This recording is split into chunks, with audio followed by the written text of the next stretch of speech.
नमस्कार मित्रांनो.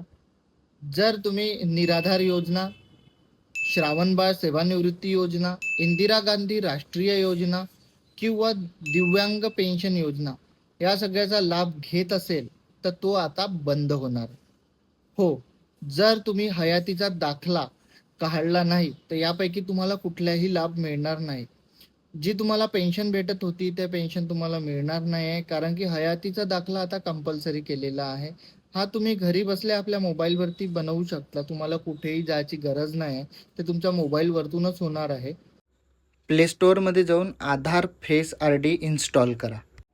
पुन्हा प्ले स्टोअरमध्ये जाऊन सत्यापन ॲप्लिकेशन इन्स्टॉल करा. त्यानंतर ॲप्लिकेशन ओपन करा आणि फेस ऑथेंटिकेशनमध्ये जा. पुढे दिल्याप्रमाणे प्रत्येक स्टेप बाय स्टेप करत चला आणि एक PDF जनरेट होईल, ती सेव्ह करून ठेवा. बस इतकं सोपं करायचं आहे. आणि लाईक, शेअर, सबस्क्राईब करायला विसरू नका. सगळ्यांना हा मेसेज पोहोचवा, कारण की पुष्कळ लोकांना याच्याबद्दल काहीही माहीत नाही. धन्यवाद.